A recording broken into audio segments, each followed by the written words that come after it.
Ladies and gentlemen, good evening and welcome to another episode of Trudge Report. This is a recovery-based podcast, but don't worry. If you're not sober or not ready to be sober or still smoking weed like Corey, we talk about plenty of other things, Don't start including rumors. sports, trending topics, and a good bit of nonsense. No rumors here. My name is Sean and I am your host. I'm joined by my good friends and fellow Trudgers, Corey and Greg. And if you're watching this, yes, I'll get to that handsome man you see in just a moment. Please remember to listen on Apple, Spotify, or wherever you get your podcasts. Our videos will still be posted each week, so you can watch episodes on YouTube and Facebook. But as always, please be sure to download on your listening platforms. Remember to like and subscribe on all social media outlets with the handle @TrudgeReportPod. We are brought to you by Stella Mix Podcast Management and our wonderful producer and editor, Miss Janine Stella. Gentlemen, good evening. How are we tonight? Let's go real quick. Corey, how you doing? It's not going to be quick, Sean. And, okay, let me start with this. First off, I'm sober as fuck, Sean. Second, I'm highly involved in the recovery community in Port St. Lucie, Florida. It's top tier recovery, guys. Now we know you're smoking weed, but okay. Correct. So, anyway, no, I'm good for the most part. I'll say this and then I'll shut up, but two things, actually. The first thing is, this is episode number 54? 55 it should be. I don't think I changed it on the doc, but yeah. All right. Number 55. Yeah. Let it be known that this is the actual first week that I'm legitimately pissed off. Not that you guys could tell, but I don't want to talk about it either. But okay. I'm mad. Second, I got a buddy in the hospital, and that's not why I'm pissed off, but I got a buddy in the hospital. So let's say some prayers for my buddy in the hospital. Is it Liberal Dave?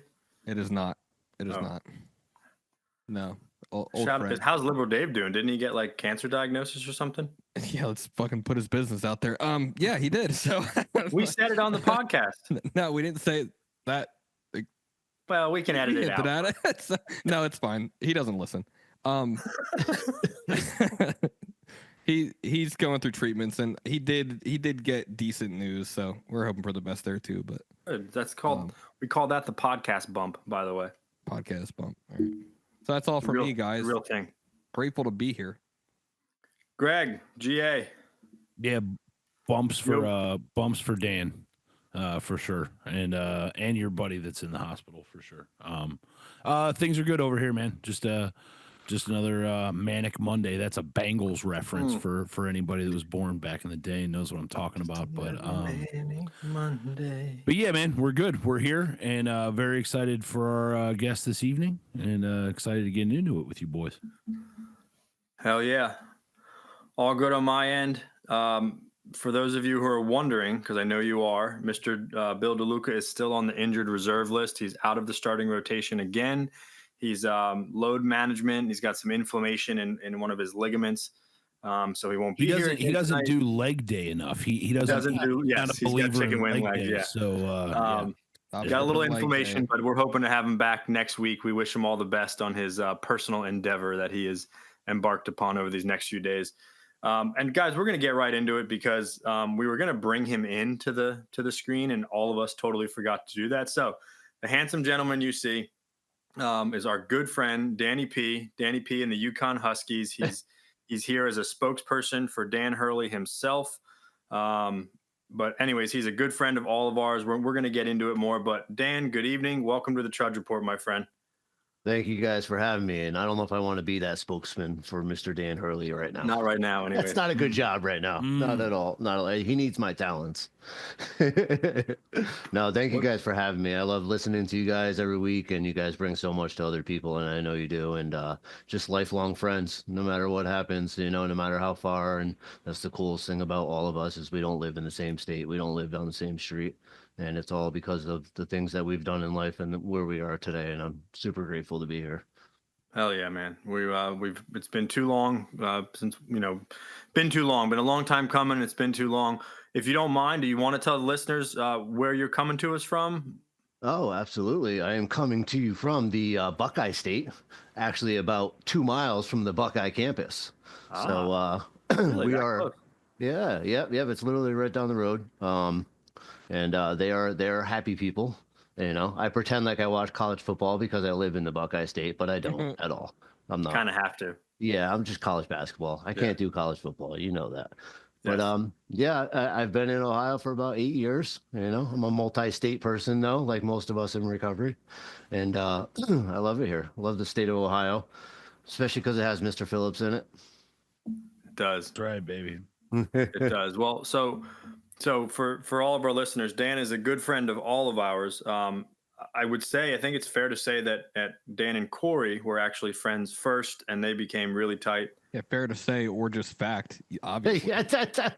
Well, I mean, listen. Fuck. Wow, Yeah. dude, Greg. Sorry, somebody- I'm sorry. that was Sean. aggressive, dude. I was He trying might to need ease one. into it. I was trying to transition over to you, but yes, we all know Dan very well. My bad. The only thing, Corey, is that the other two of us on this podcast, we got to share a Vegas experience with Dan, and you didn't. So, you know what? You want to play that game? I can play that game too. That hits home, dude. I'm pissed. I'm pissed, man. I'm not pissed now. Which which bachelor party was more epic? Are you kidding me? Are you? Oh, are you- Yeah. What? The buffet is since- I life mean- altering. Yeah. that's a good. Are you? What other one are you referring to, Greg? The depression limo ride, or The limo with the sagging ceiling. and the racist limo driver. Oh man, I forgot about him. Oh, I forgot about that guy. Oh man, No, Vegas. I don't know if we can- Vegas was pretty epic. Vegas was epic, but like the circumstances of Corey's, I don't know if you can actually correlate between the two. They might be like It was like if we their own could genre. be in an episode of The Office, kind of. Yeah. That's kind of what it felt like. Like the awkwardness level was pretty through the roof. yeah. Yeah. I That's feel like maybe I'll obtain permission to tell the story soon. Tonight's not the night. I can tell you that much. Yeah, it Yeah. can by the looks of the chat, I agree that tonight's probably not the night. All right, so let's real quick. We're gonna get in. So we got Dan here as a guest. Second half of the show, he's gonna kind of tell his story, his journey in recovery. First half, we're definitely gonna talk some March Madness in a few minutes, some college basketball. But I want to go first. I want to kick it over to Corey. As I said, the facts are that Corey was Dan's first friend, or out of all of us, they were really tight. Dan's never had a friend. Dan's never had a friend. You know Sorry what? about your luck. You're right about About that. luck. But here in Florida, we all got sober together. How long you sober now, Dan? it's good. I mean, this year is gonna be the Big Ten in October. Right. Okay. So yeah, we're all right around that same time length. And all right. So Corey, go ahead. What do you want to say about your boy Dan? Like, you go take this any direction you want. You got a few minutes just to kind of tell some stories, tell some whatever you want. Go ahead. Don't get the podcast banned though. For starters, I never liked them. No, I'm just kidding. Yeah, no, you're right, Sean. Dan and I's sobriety dates are 10 days apart. Right. And we went to the same treatment center in Florida. So I can't remember exactly, like, you didn't. So I said before on the podcast, Greg kind of just appeared one day in my life. It was weird as shit. One day he was Mine just too. there. Yeah. And Hiding. I cannot like pinpoint, Hey. but I also can't necessarily pinpoint exactly when we met. But I can narrow it down better than I can with Greg. But I just know that we were both in sober living together, and I want to say it started. You and I like started connecting through walking to the gym. I think, right? Yeah. Yeah. Is that factual? It was like Forrest because we were living right there. You know, like it was like everyone else was buying Red Bulls with their food stamp cards, and we were actually trying to do something. Right. So I'm pretty sure Dan would like wake me up because I don't do that on my own. I do today, but barely. He would wake me up and tell me to get my shoes on. We're walking to the gym, and we'd walk quite a while to the gym and work out, and that was a good time. One specific time that literally just popped in my head, so I'm going to say God is telling me to say it. There happened to be a guy who took a trip, like a guy that we were in sober living with. He took a trip back home. I think it was like the Carolinas or something. And he was going to get his car to bring back to sober living. Because that always works out.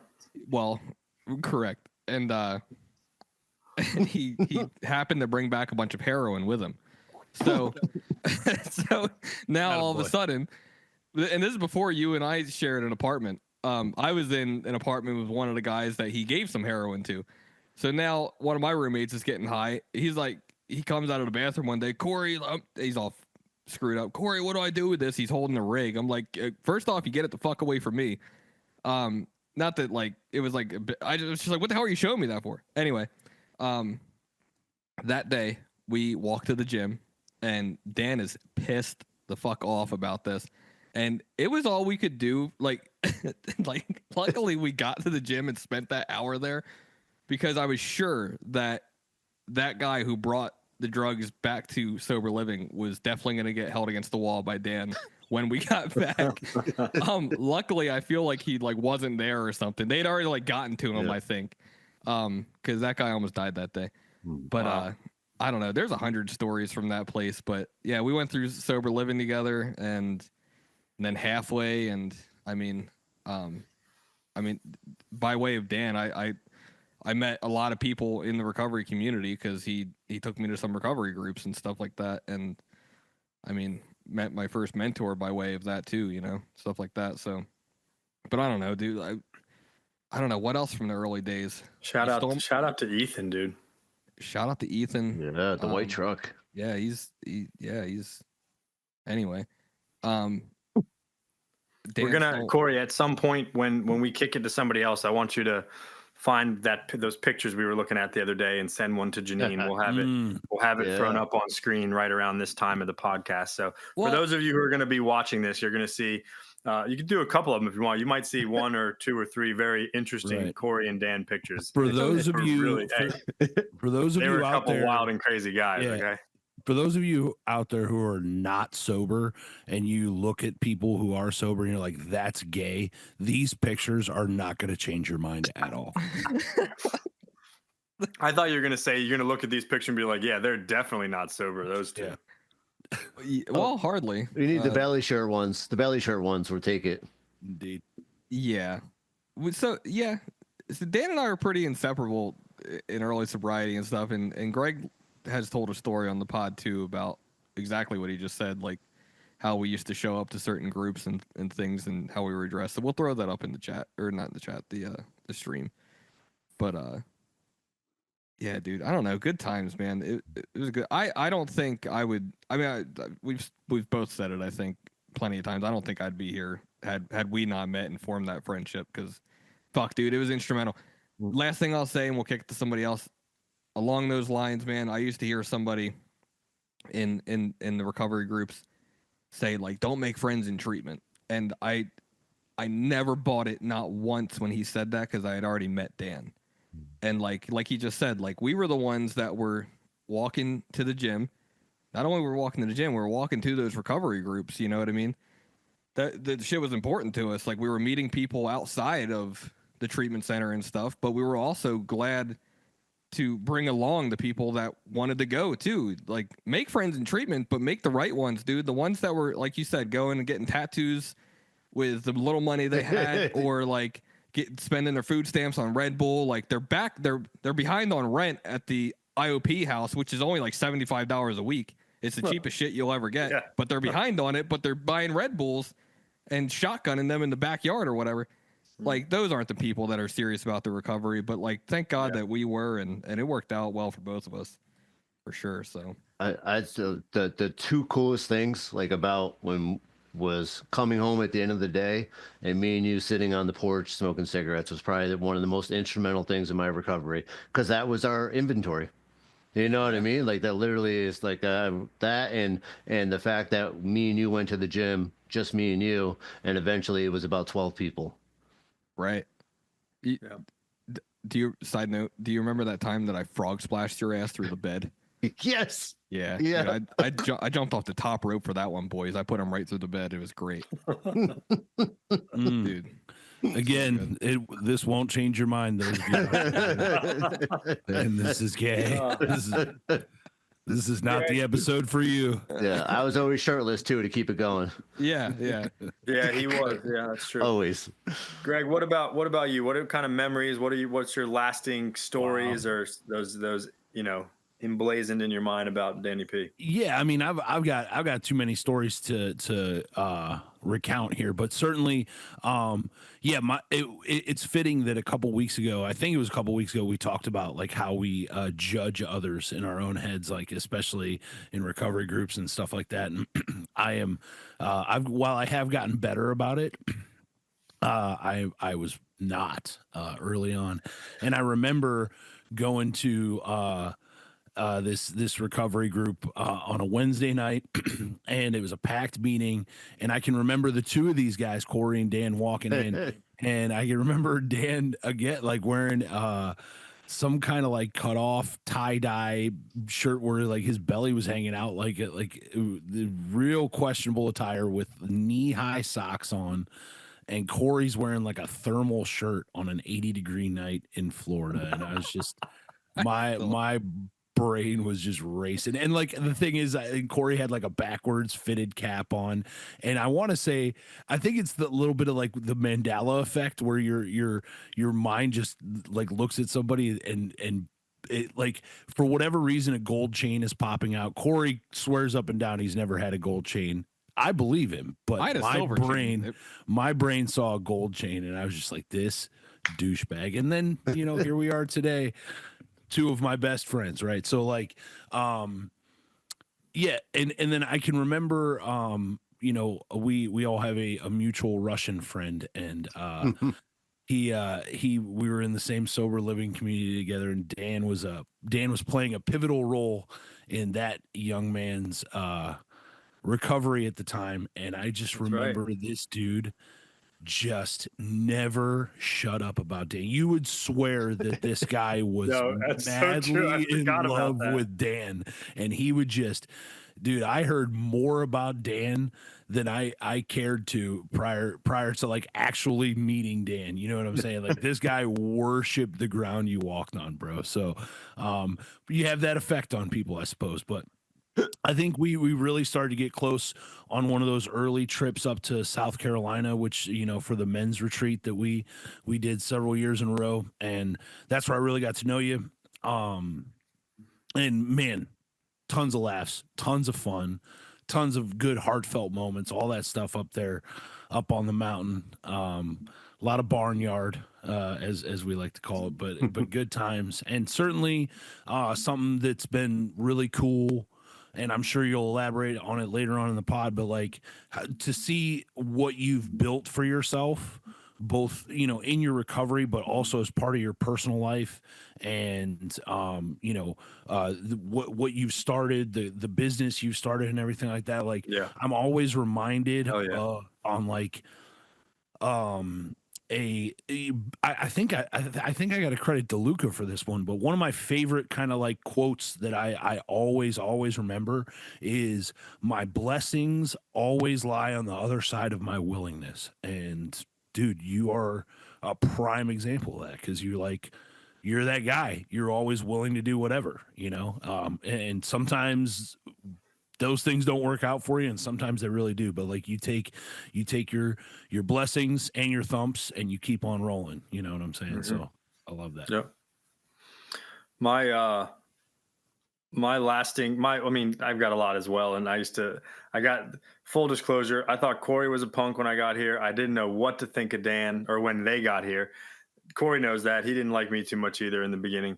So he says, I didn't know what to think of Dan. I'd see him at the early morning recovery group we'd go to, and I just didn't know what to make of it. It was so like loud and in your face.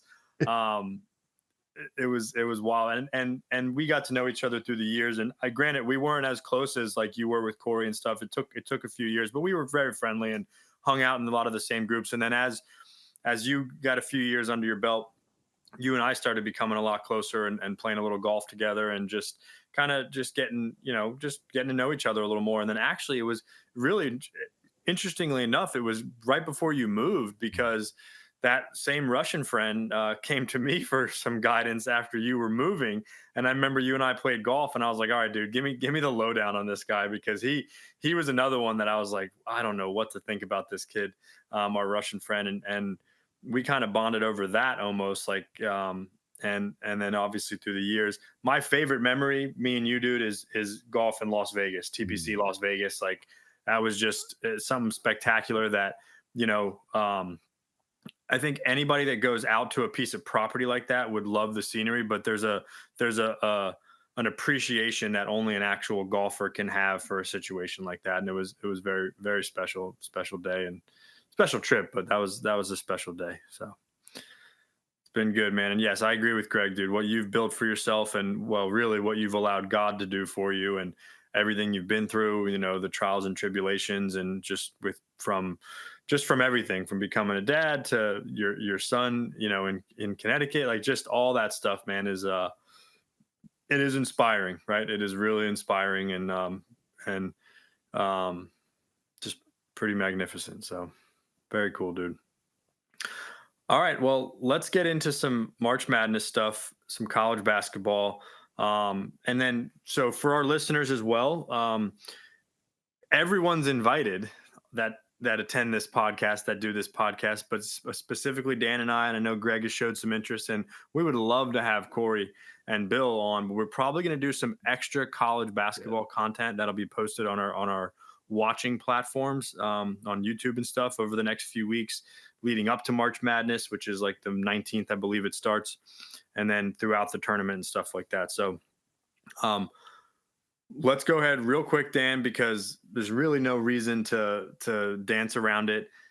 Danny P is an avid UConn Huskies fan. So that's light. That's real light. I'm beyond. I know. Let's go.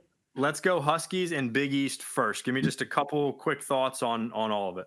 Yeah, a Big East. I mean, St. John's plays like they can win, man. But they're big. They are awful from 3 points. You know what I mean? 3-point land could be a killer. If a team can shut them down offensively, they have a real problem. But they're tough, and they're going to win the games by 1 point. I think they're by far the best team in the Big East. I don't think it's close. Creighton's soft. Creighton's a good team, but they're soft. The reason they don't follow is because they don't play tenacious defense. That's why UConn even had a chance to have success against them, because UConn's offense is good. UConn's defense stinks. And to me, I think that Dan Hurley is trying to play them like their last year's team.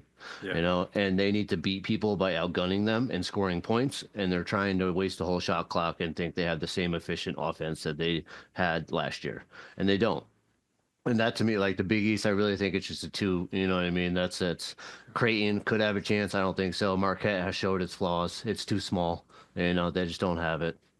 Marquette always seems to come up just like a little short. They're really good team, well coached. I love Shaka, but there's just something always just missing. You know what I mean? That next gear. Because even their main guy, Cam Jones, he's not big. You know what I mean? He's a scorer and stuff, but he's not, in today's college basketball, you need the 6'7", 6'8" wing, 2 guard that can take over. You know what I mean? And that's St. John's has length. They have age. They have experience. They have that, that little bit extra to where Cooper Flags and freshmen like that are that mature in their years are so rare. Yeah. I'll say St. John's, I agree, the 3-point, they're so good from the mid-range, though. Mm-hmm. They really are so good from the mid-range and in the point, and their defense is just, it's overwhelming. I don't quite know if they have enough to get to a Final Four or beyond, but man, they might, and that would be a pretty wild story for Rick Pitino to kind of get back to that. I think another thing is you go back to, kind of like a Calipari thing, man. They stink at free throws. Yep. Yeah. Oh, that's true. They are horrible. Yeah, they stink at free throws. Calipari always had those dudes, but they always stunk at free throws. And in March Madness, what comes to play? Free throws, defense always. And free throws. Yeah. Greg, you got any thoughts on it? Have you been watching it all? I mean, I've been watching a little bit, but I've taken all of my picks from Danny P. Parlay City. I never really. Okay, so my 2 teams, I guess you would call them. Ohio State is trash at basketball most years. This year they're kind of on the bubble, but I think they're done. Yeah, they're not middle of the pack. Yeah. And Kent State, who is not relevant. So Is that the Golden Flashes? The Golden Flashes, my alma mater. Yes. Yeah, I don't really pay attention until like the actual bracket is announced, and then and then I'll get into it for fun. And I love watching the games, especially when the tournament's actually going on. But I know that like Auburn, Duke are the big faves. And I've watched a little bit of college ball. People are gonna hate on me for this, but the Cavs are great this year, and I've been locked in. So say what you will about the NBA. We'll have our NBA stuff. There's plenty to talk about there too. Good for you, Greg. That's what I say. Cleveland, dude, like, you deserve it out of anybody. And we're getting so much hate. Like every headline on ESPN is like, "Do you pick this? Are the Celtics the real deal, or is it the rest of the field?" And it's like, and Stephen A. Smith finally said it today. He's like, "You guys better put some respect on Cleveland because they're a dangerous team and they can win it all." So they don't have the big names besides Mitchell, so no one's going to. So that's good though. All right, so let's go. Let's go ACC real quick because it's kind of a two-man race in the ACC as well.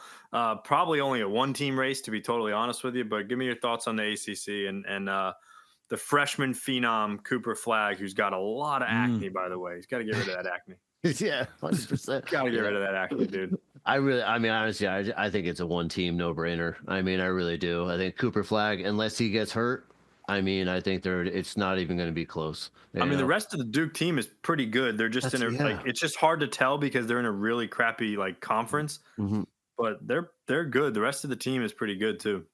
Yeah. I honestly, I don't think Duke can win it all. You know what I mean? Because someone's going to come along and they're going to shut down Cooper Flagg. Then what happens? And the rest of the team is good, but they're not used to being good. You know what I mean? They're good on the fact that they get open looks because Cooper's taking all the attention. Well, my new favorite player, just because of the fact it's fun to say his name, is my boy Con Knipple, dude. Oh, Knips. Con Knipple. Like what a name, dude. Yeah. He can shoot. Yeah, I wonder if he's related to you really got. You got Connect. You've been connect, dude. Duke, Clemson, and Louisville are the only ranked teams, and they got great records because they're in the ACC. Clemson's solid. Louisville, it's good because where they were last year, they were horrible, and they're 100%. Like good turnaround story.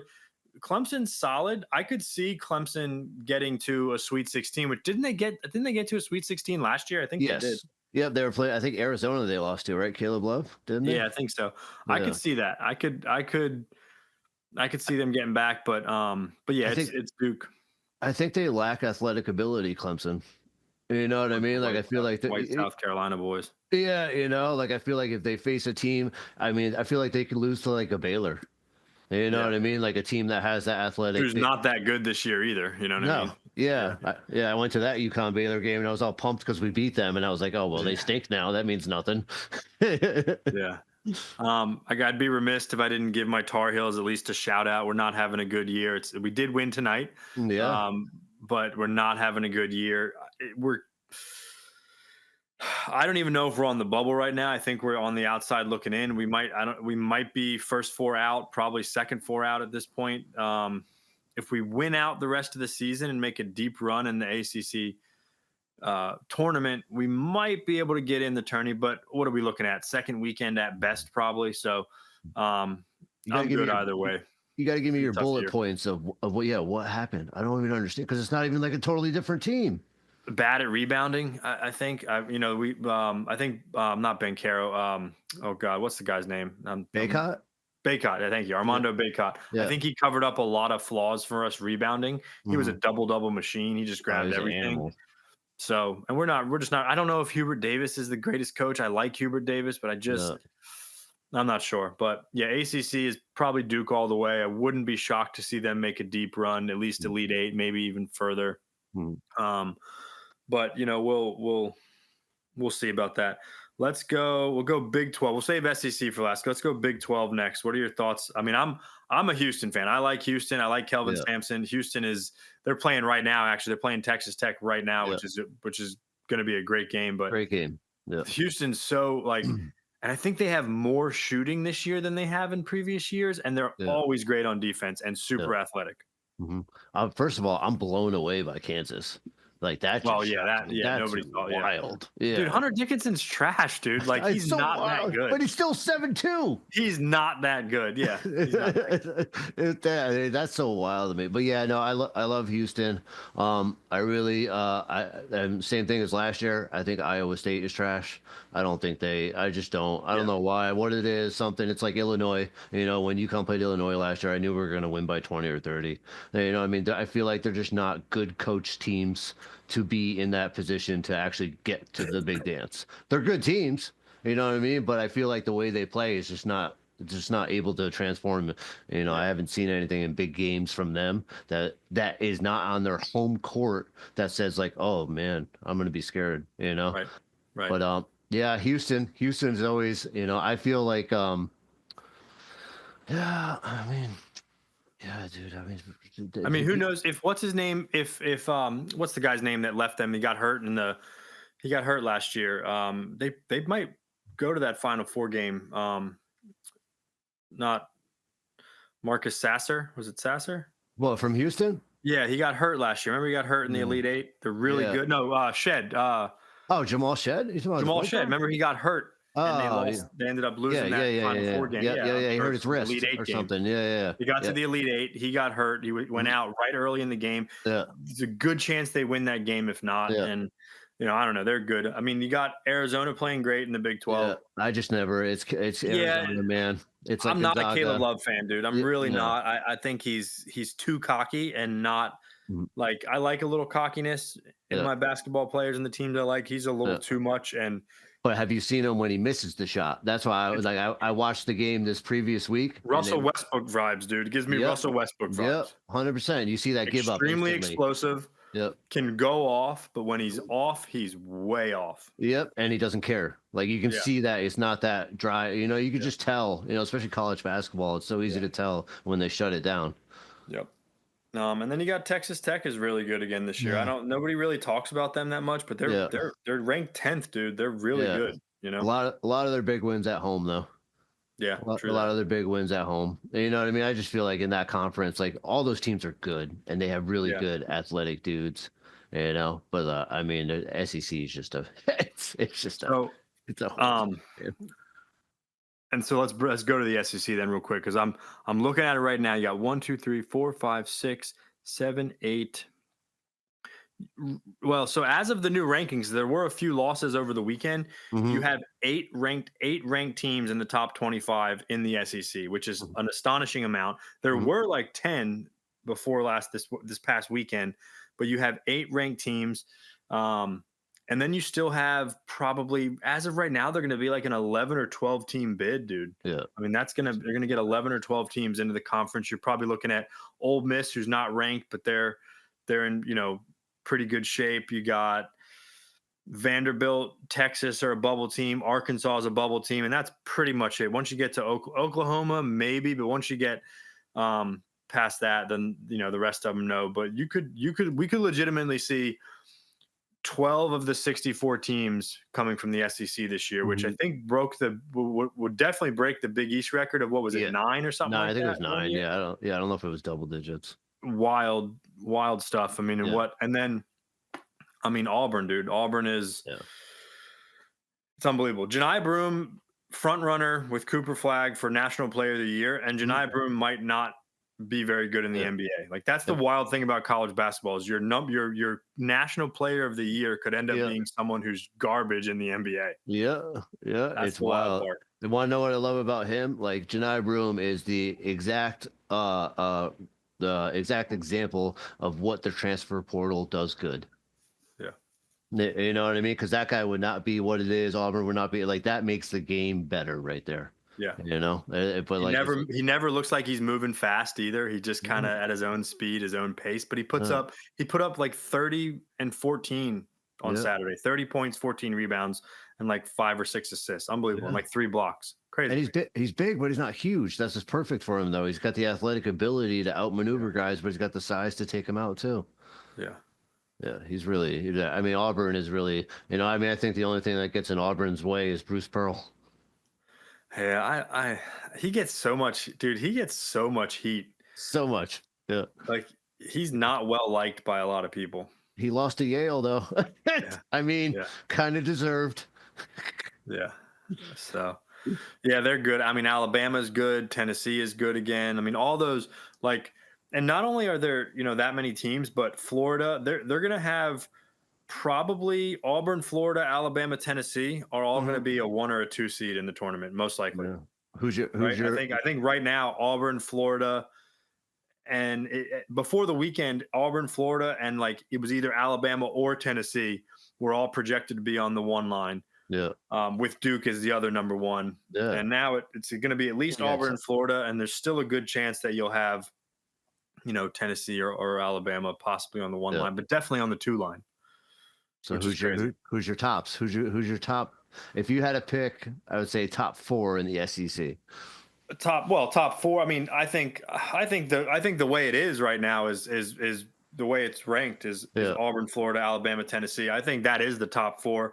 Yeah. Missouri's been playing great, but dude, that Cody Grill guy with the weird ass haircut, when he doesn't shoot well, they're lost because they need him to shoot well. Texas A&M, too many flaws. Everybody else, Kentucky, they're all nobody. Yeah. I'll say besides Auburn, Duke, Tennessee, Alabama, I'll say I really like St. John's and Houston to get to a Final Four. That's my sleeper. Call them sleeper pick. I mean, Houston's not really a sleeper pick, but yeah, it is. But those are my But those are my teams that are not on. And I know St. John's is getting a lot of love right now, but they're not. If you really look at the numbers and a lot of the analysts, they're not projected necessarily to get to the Final Four over some of these other teams. But I think they could. I think they're obviously extremely well coached with Rick Pitino, and just what his history on stuff is unbelievable. And then I like Houston. I love Houston kind of lurking around in that 5 or 6 ranking and just kind of messing people up with their athleticism and defense. So that's it's a whole different ballgame for Houston not being like a 1 seed. You know what I mean? If they come in and again they're facing different teams, I feel like it's a total different warm up to everything, and not that expectation where they could just play their game.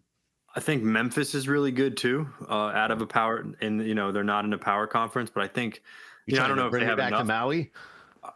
You're trying to give me bad vibes. Sorry, I think they're really good though, and I think Penny Hardaway is finally showing what he can do as a coach. There's a lot of question marks around him for the last few years. So, all right. Well, listen, we don't want to take any more. Greg, Corey, we didn't mean to hog it, but Corey shut it down. Either of you want to add anything? Yeah, we're talking about soccer. Yes. Yeah. Tennis. What was it? Cupcakes. We've dubbed Corey a Villanova fan because Pennsylvania and all that. So I think I'm gonna go out here on a wild limb. I think the Stetson Hatters win. Yes. What was it last year? You picked the Drake Bulldogs. Remember? I sure did. Yeah. I love Drake Bulldogs, dude.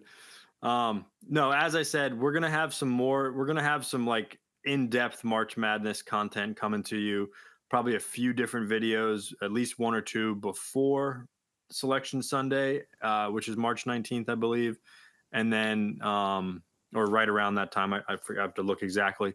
And then we'll definitely have a few more throughout the NCAA tournament where Dan and I and Greg will probably get in on that, and I'm sure Bill will, and Corey's always invited. We don't want to start our own podcast or anything. Well, let's not say always, because that wouldn't be completely. No, you're always invited. You just so we'll have more content on that coming up. So, all right.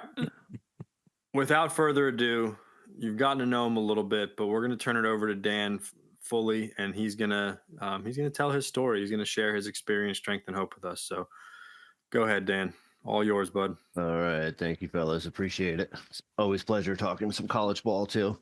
So my sobriety date is October 20th in 2015. And I'll start out with I grew up in Connecticut, and it was a super normal childhood growing up, and some of the normal stuff that was normal back when we grew up, I would say.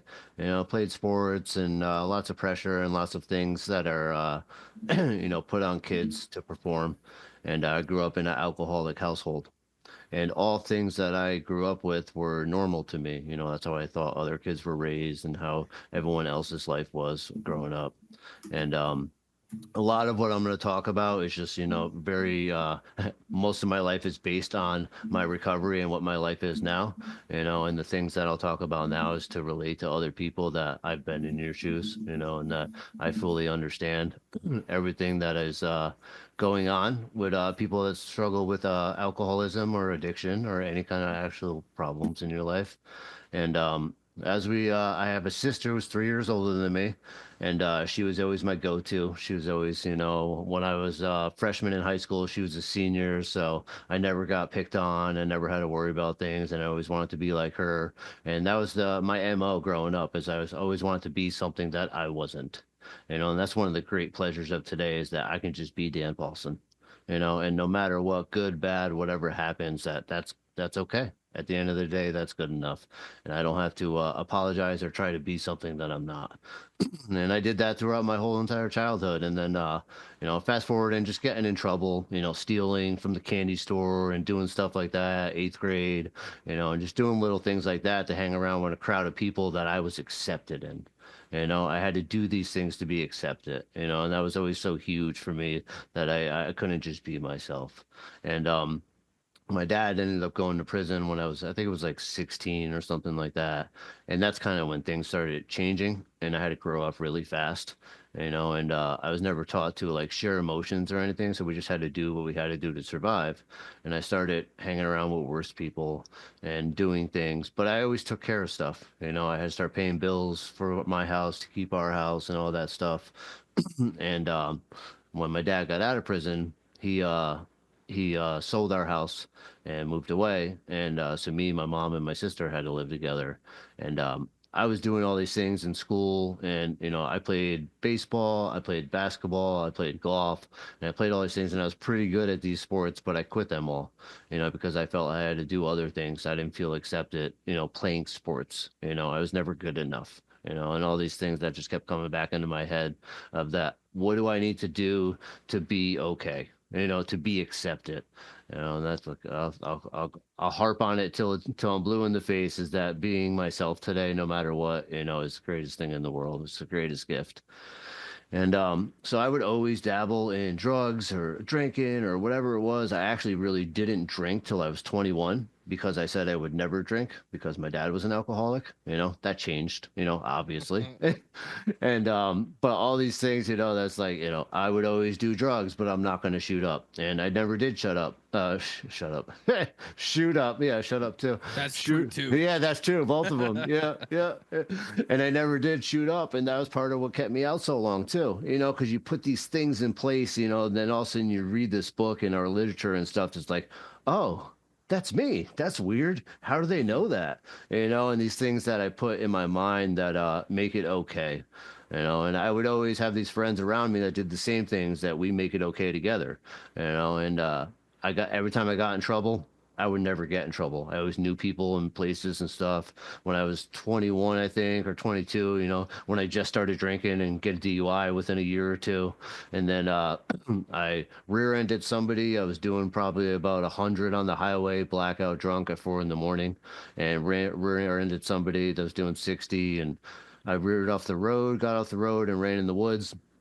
And apparently fell asleep in the woods and face down, and woke up to the state police cop dogs biting me. So that was amazing. Nice. And then so apparently it took 9 cops to find me in the woods, and the only thing I could think of when I woke up is that if I made it over that fence, I could have been out of here. You know? It is like the funniest thing. And then, you know, the cops couldn't wait to get rid of me, you know, because I was sober and like, I'm not gonna be like my dad. I'm not gonna do all this, you know, and all this stuff. And you know, but I got out and I talked to my boys and I went to court. I went to court one time. I paid, I think, $1,500. I lost my license for about a day or two. I got a work permit from 6 a.m. to 8 p.m. So nothing happened. You know, so if there's no consequences, why am I going to stop? And that was like, to me, it was just like everyone gets a DUI, and then the next day I'll go to the bar and be like, dude, it was crazy yesterday, as I'm drinking and about to drive again. I got a DUI, but I got off, and like I'm the coolest person in the world. And I always had like little things with the law, whether it was getting blackout drunk, and I went to my friend's neighbor's house and I kicked his door in and fell asleep on his couch, bloodied up in tights with no shirt on. Total Dan move. And like I wake up on the cell floor, in the morning, and the cops just kick me out the back door because it's like, all right, Mr. Paulsen, enough, man. And but I still didn't get in trouble. So like these are the things that like I keep doing. I'm not really getting in trouble because it's like another thing that you notice in this world is that like maybe I should get in trouble. You know what I mean? And people say like, oh, that's all right. You just can't like, like maybe I need to get in trouble, and that's like kind of like things like that I do nowadays, whether it's my kids and stuff like that, that like maybe shouldn't just be okay, and so I got a job right out of high school building cell phone towers. Probably the worst job for someone that is addicted or alcoholic in any way, shape, or form, because you travel a lot and you work with guys that are going to be doing the same things that you probably shouldn't be doing, because I'm just different than other people, And amazing job, made amazing money, but I had a wife, and we had a house, and we had all these things, and we both probably made close to six figures, and we had no money at all ever. And it's like all these things, but I had a truck, and I had a motorcycle, and I had a house, and I had a dog, and my son was about to be born, and I had all these things, but they're not really actually things, and these things that I came to realize as I came to the rooms and came to recovery, that they really don't matter at all, to where running to the gym with Corey with my $2 a day pay by phone, I was so much happier at that point in time, and stuff like that, that you just realize that doesn't take precedent over like things are just things, even if I like to rent a nice car.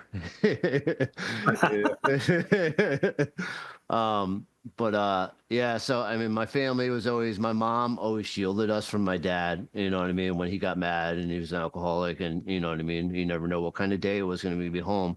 So I was always able to do whatever I wanted outside of, once my dad left. And it really is, like I needed parameters, but I'm glad I didn't have parameters, because I wouldn't be where I am today.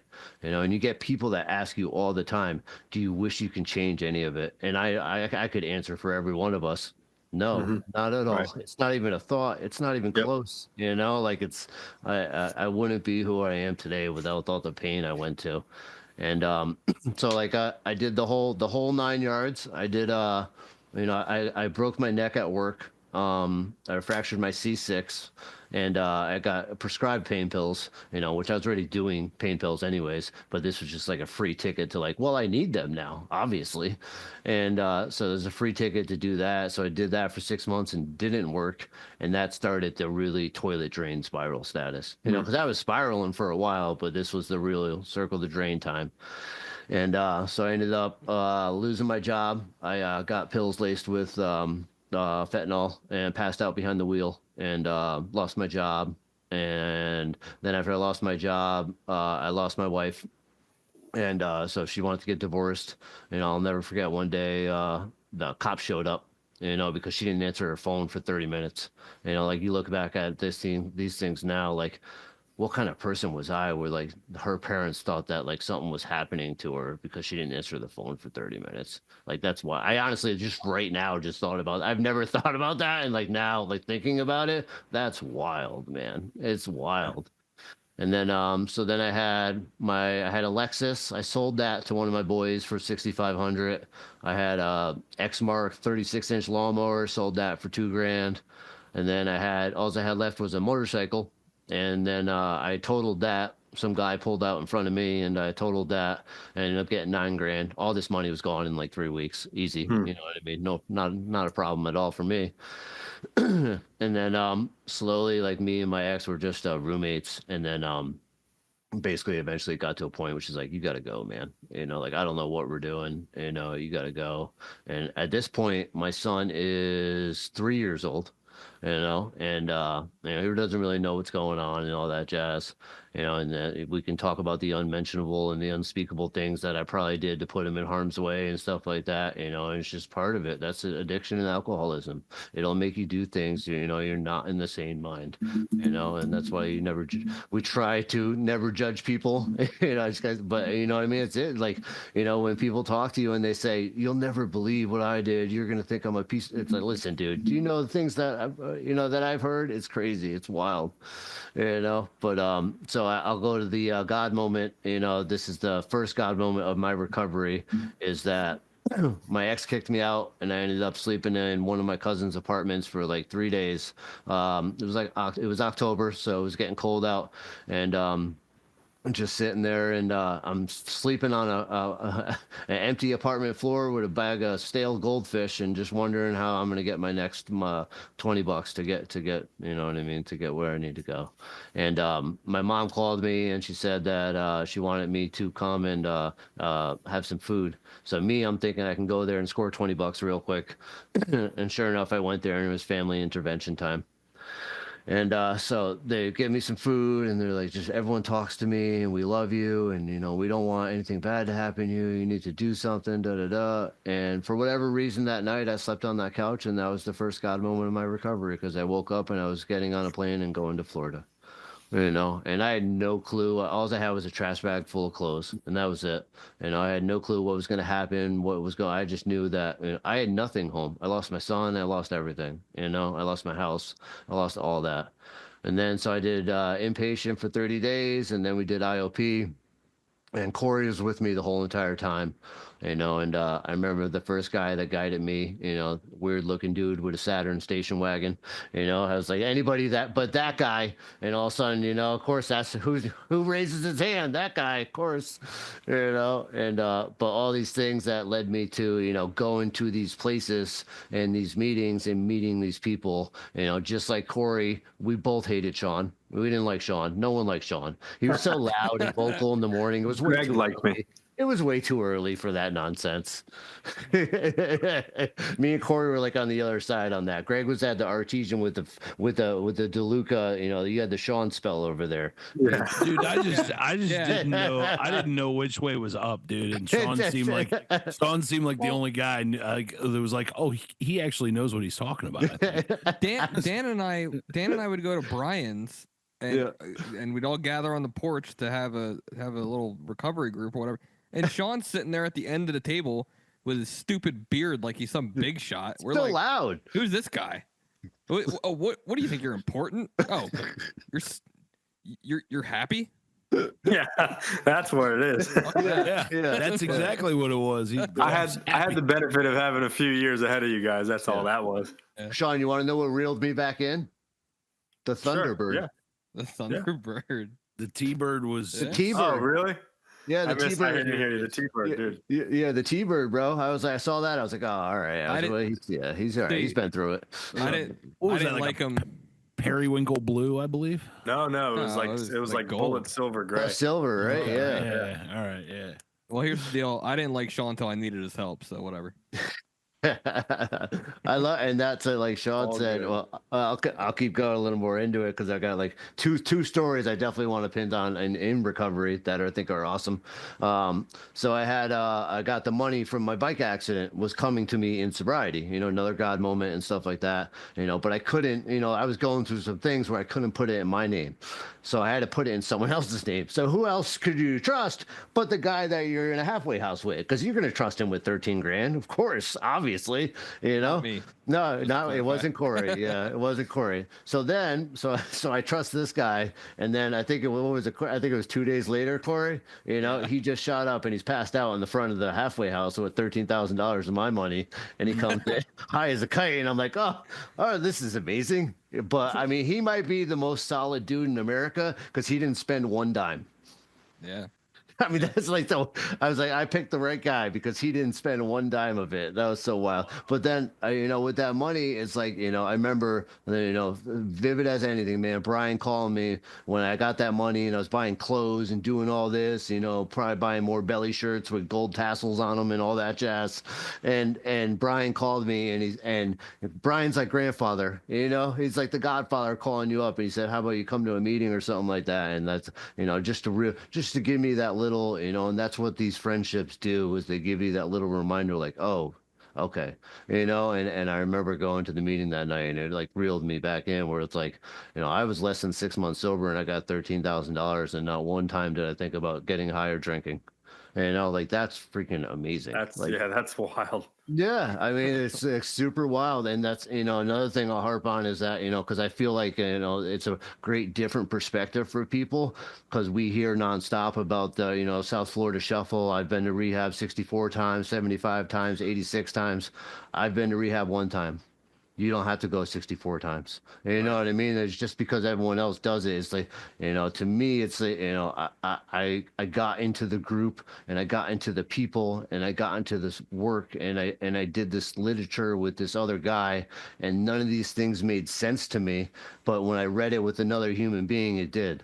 And I'll never remember, Sean, you were the one that said it, man, is that eventually you'll be at a point in life where this literature will become your life, and things you will actually happen in your life. And that's what has happened. Not one person has ever lied to me about the things that have happened to me in my life.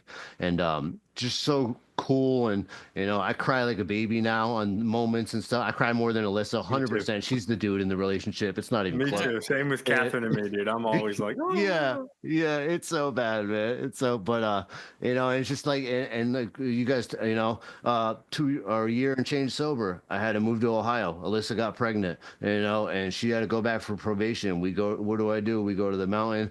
I pray about it, and when I come back, you just have that sixth sense now, because you've done the work, and when you're on even ground to make a just decision, to know which way to go, and I moved to Ohio, and I started my life again, and I had nothing, and it's just wild. It's like, and the things that I have now today that you guys, I know we got my truck, I got a brand new truck. I've never had a brand new vehicle in my entire life. I live in the #1 school district in Ohio for my daughter. Like, super cool. I have this business that's, just thriving, and I practice these principles in my business. I am who I am. I don't advertise, I just am who I am. And I'm the same way with my customers, where I'm basically therapizing them on problems we have in their house, because I say it's all fixable, so it's not a problem, and things like that. And and one other thing I want to say 100% with, is for people, is don't be scared. Like, my best friend is a woman, super hardcore left liberal, who is a couples therapist. That is the complete opposite of me on every single level, but she is the best friend I could ever have, because she will tell me things that no one else will. And don't be scared for people to tell you things you don't want to hear, and she really is like, it really is like she's got me through some times, man, that are not, because like, she has such an opinion that has no bias at all, and to have other conversations with other human beings that that you can grow and become such a better person with people that are not like you. That's awesome, dude. That is awesome. Good stuff, man. How's can I ask how that other thing is going? You told me it was 12 days. That was about a week or two ago. Oh, dude. Oh, I forgot about that. Yeah, I had a little note points, because I knew I'd black out and just talk for like 7 hours. But it's been over a month, no smoking. Yep. Hell yeah, dude. Yep. Congratulations, man. Yeah, thank you. Once we're like sober, and like got a foundation of sobriety under our belt, that's one of the hardest things to kick, I think. And and I kept telling people, because I know it sounds like a sorry excuse, but like, I mean, you guys know, I know myself enough to know that, when I'm ready, I'll be ready. Sure. Yeah. I quit drugs and alcohol, man. You know what I mean? When I'm ready, I can do anything, you know, and it's like, and also knowing myself, we're like, you know, for me, I'm the opposite of you guys when it comes to posting stuff. I'll post everything because people know what my life is about and they know what I've been through. And when they see me succeed, that could help one person, you know, and I do the same thing with smoking because it also helps me accountable to be the person that I say I am. You know, and I always like just have a different, you know, for me, I have to feel like it's a large part of what the universe and the world is today. And I've had many people reach out to like things like that, where it's like this podcast, man, you guys are freaking hope. Thank you, dude. Yeah, this is we love you, bro. We're so proud of you for everything. Just you are an awesome story to like bear witness to with people that know you or people that don't know you, to share your experience, just everything you've been through. It's spectacular, man. And I kudos, just a shout out to like what you do for your son too. The amount of effort you put in flying back and forth to Connecticut a lot. Like people don't really I know. I realize didn't like, even. how Yeah, I much. didn't even. Yeah, I I didn't was even. gonna. No, so Yeah, really, Can I give a little? I'll give a little synopsis of that. Yeah. So Greg's actually said it before in the podcast. Like in the beginning, for 2 years straight, I would fly to Connecticut and I would go see my son for 1 hour in McDonald's, supervised visit with my ex. You know, and who am I to say that I deserve any different? But then eventually, as I got time and I got people, then I was able to go to court myself and get more time. And I literally travel. I'll fly out during football season, like he's in the NFL for a game, and then fly home after the game. Like that's, you know, that, and people say like that's amazing you do that. I said, dude, what do you? I said, I'm blessed to get to do that. Yeah. That's a different. It's a total. The way I look at it is different than like. It's not like I'm special. It's like, dude, I'm so happy to be able to get to do these things. I was gonna highlight that too, Dan. Like that stuff That's is amazing. remarkable, and especially like when you got a lot of people out here that are producing offspring and then purposely flying across the fucking country to get away from them. It seems like, you know what I mean? Like just completely abandoning their responsibilities and duties to that child. And then you have people that are on the complete other opposite of the spectrum, like you, that was taking anything you could get. And like that's the ultimate, like it's a way of amends, really, if you think about it. sure. Like it's the ultimate, like I'm here to do what you'll allow me to do and nothing more and definitely nothing less. Like showing up in the most ultimate sense of the phrase, you know. That, I mean, that's good stuff. It's definitely inspiring to me. Yep. You know. But. Greg, you got anything you want to wrap us up on? Yeah, man. Of course, you know, I've said it before, but like it absolutely meant like Father of the Year, probably 2 or 3 times over. You know, like it's just crazy. But it's truly it's sacrifice, and it's you know, talking to you, you're humble about it, where it's just like, dude, like I'm blessed to be able to do this, not the other way around. You know what I'm saying? This isn't something that should just be rightfully offered to me because I have an offspring. You know, you have had a child, lost a child, and now regained a child because of the work that you put in. So it's a testimony to you as a human being, you as a father, and a testimony to what we are in recovery and what we can become. You know, that it's never too late to start over and just you know, put the work in to get the results. So, you know, my hat's off to you in that regard. Certainly the 3 of you, I have come to a lot over the course of the past year and a half, you know, just with questions about fatherhood kind of stuff, you know. And I'm not a father, but you know, like being in a position to be a male role model to my girlfriend's son, and there's a lot of stuff like I've had to come. I was just on the phone with Dan a week and a half ago. Like, dude, I want to do this. I want to do that. Like, what are some ideas? What are some of the stuff that you do with your son and with your daughter? You know, and so like the invaluable information that I've gotten from all 3 of you, you know, is just that. It's invaluable, man. You know, and certainly just a great example of what we can all be when we put recovery and God and, you know, a good program at the forefront of our lives. So Amen to that, dude. Dan, well, thank you so much once again, bro. This was a long time coming, been too long. Again, we will have some extra March Madness college basketball content coming out separate from this here podcast on YouTube. And Corey and Greg may post it on some other platforms as well, but it will be some YouTube stuff, little 15, 20, 30-minute videos. So stay tuned for that if you're a college basketball fan. Those will go up over the next, month and a half.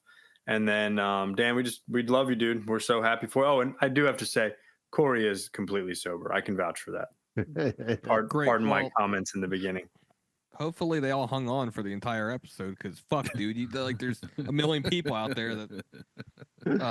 I love you guys, man. I appreciate this opportunity, and you guys know I listen every time I travel. I listen to you, so you're part of my travel. Yeah, thank you for your support. For my son, because you helped me with my flight anxiety. Thank you for your support on that. It's got to be getting worse these days, right? Yeah, dude, he was. I was gonna say, like with the smoking thing. Yeah, he was giving us play-by-plays in our group chat. Yeah, he's like, all right, I'm not gonna smoke for just this 10 minutes of this flight. Yeah. But the day that the plane flipped over in Toronto, he was flying back that day, like where it was just crazy windy. Dude, he was flying back that same day when the plane flipped over, man. Yeah, 45-mile-per winds. I was coming out of New York, man. I was like, oh, this is this. I just quit smoking. We're gonna take me now. Good luck with that and everything else, dude, for sure. So shout out to our listeners. Please like, follow, and share on all socials at Trudge Report Pod. Email us, trudgereportpod@yahoo.com. Send in your mailbag requests for topics, questions, comments to any of these handles. Or if you just want to yell at Corey a little bit, remember, we are all here if anyone wants to talk about recovery and our experiences, or if you are struggling with some form of addiction. Thank you again to the wonderful, magnificent Janine and Stella Mix Podcast Management. Shout out to Olivia as well. Good night. God bless, and may you trudge the road of happy destiny. See you next week. Cheers, everybody.